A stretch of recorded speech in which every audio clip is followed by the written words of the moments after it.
Kehancuran Jakarta itu kan terang benderang. Kata orang bule, clear as a blue sky. Jelas banget, nggak bisa dibantah. Kehancuran Jakarta berada pada tahap akut. Nggak pernah rasanya Jakarta seburuk ini. Tapi kalau kita bisa bedain, Anies adalah gubernur akal, Ahok adalah gubernur mulut. Ya itu kesimpulannya, nggak ada soal. Saya tidak bikin bandingan itu sebagai problem moral, tapi sebagai fakta.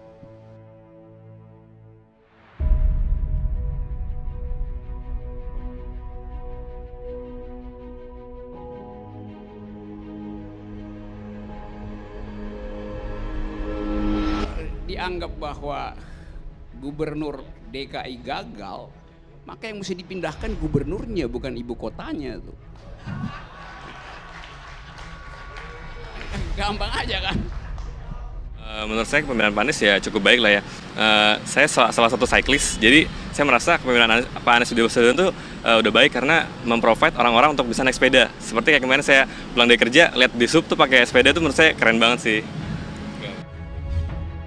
Yang dirasain pertama dari fasilitas umumnya semakin banyak, terus tempat-tempatnya juga semakin tertata, semakin rapi, lingkungannya juga semakin bersih, udah gitu juga kemasyarakatannya dari religinya juga dapat. Jadi dari 2 tahun kepemimpinan Bapak Anies itu luar biasa. Sebagai warga Jakarta, saya menginginkan agar supaya kota ini bukan sekedar trotoarnya aja yang lebar, tapi akal sehatnya mesti lebar juga.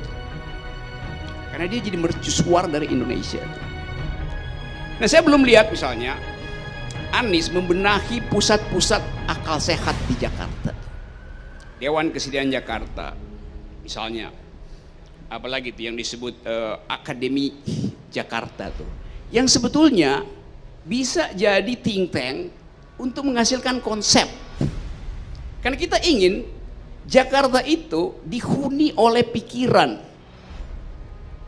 Itu soalnya tuh. Nah, saya mungkin satu waktu nanti akan usulkan itu. Tapi lebih dari sekedar membicarakan hal-hal teknis, kita ingin supaya Jakarta ini diingat sebagai kota proklamasi yang di dalamnya diucapkan pikiran.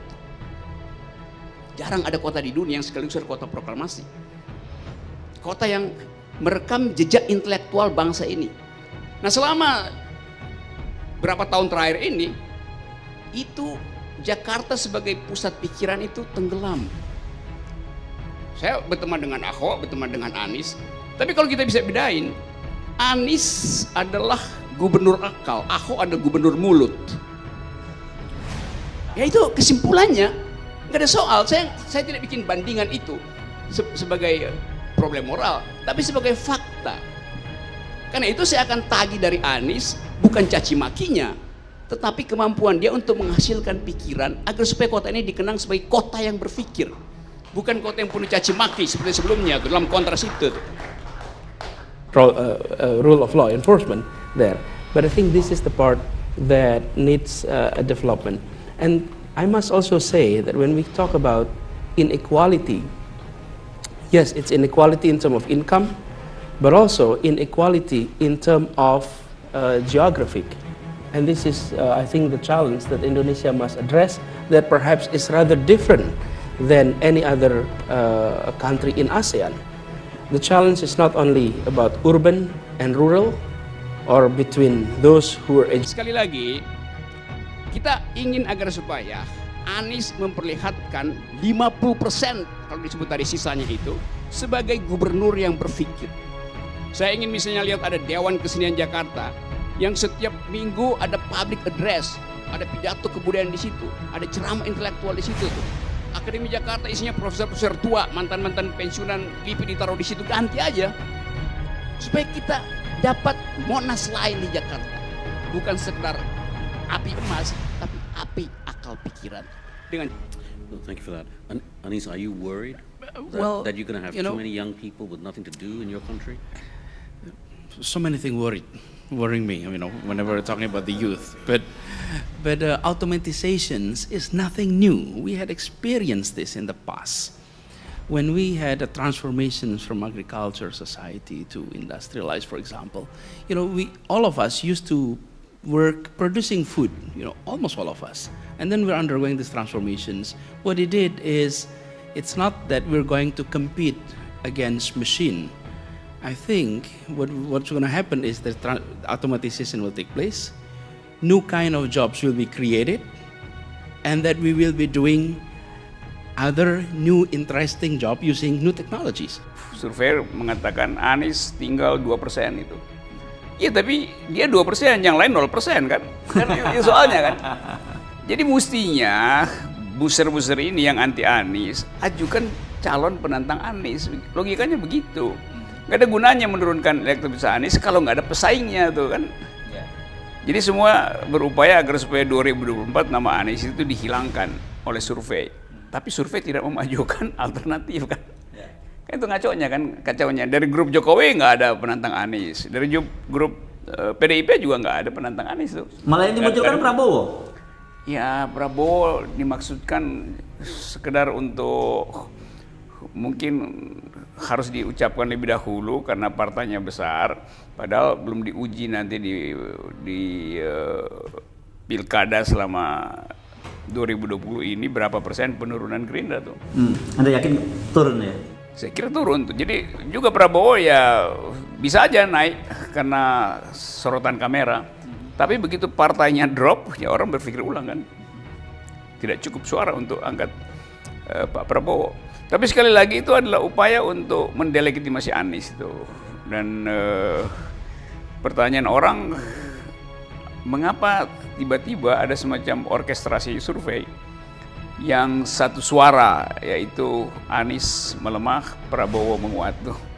Nggak ada gunanya sebagai informasi politik, saya nggak anggap itu sesuatu yang dilakukan dengan metodologi yang tepat itu. Okay, because you are being talked about as a future presidential candidate, I want to come back to that in a moment. But I also want to ask you about whether Indonesia does face a challenge from a hardline version of Islam. You know, we've spent some time on this program in the last few weeks reporting on things like Islamic vice squads being on the beat in Aceh. Is that a threat to your vision of Indonesia? I don't think it's a threat. I think Indonesia have gone through a process of democracy in which the mainstream Muslims believing on the principle of democracy is the majority of people, and it is the strongest power. However, the presence of free media allowed all ideas to emerge, including Islamist idea. However, if we look at the history of our politics in the past 60 years, at the beginning there was a period in which identity matters a lot in politics. Pokoknya gampangnya, Anies itu udah ada di list, ada di top of mind dari pemilih. Dijungkir balikkan pun itu nggak ada efeknya kalau tadi dia tidak dihadirkan di dalam rangka tantang menantang. Jadi ini kayak orang panik terus ingin agar supaya melarang mobil masuk, padahal dia sendiri nggak punya mobil tuh, jadi jalan kaki masuk ke gang gitu kan itu analoginya kira-kira begitu. Nah ini kecemburuan begini hanya karena banjir, dan kita tahu banjir ini juga tanggung jawab presiden, karena presiden yang janji buat atasi banjir, dan kita tahu ini siklus yang memang 150 tahun dia akan tiba.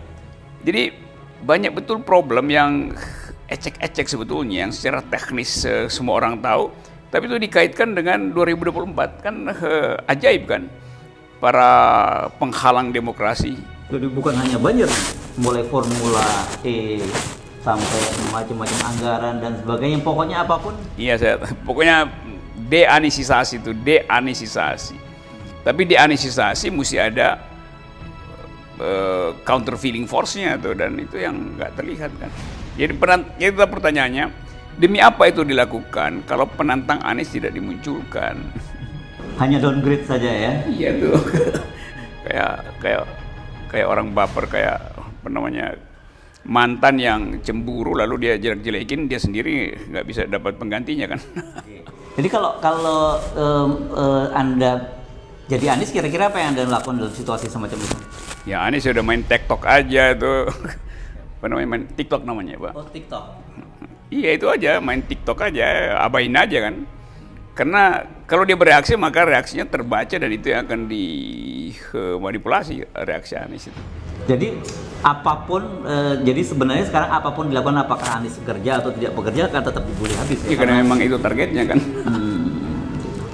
Jadi saran Anda sebagainya ya sudah asik-asik sendiri aja dan silakan orang terus membuli. Gitu. Ya kalau saya Anies bilang silakan bully sebanyak-banyaknya sehingga kalian lupa untuk mengajukan calon penantang saya tuh.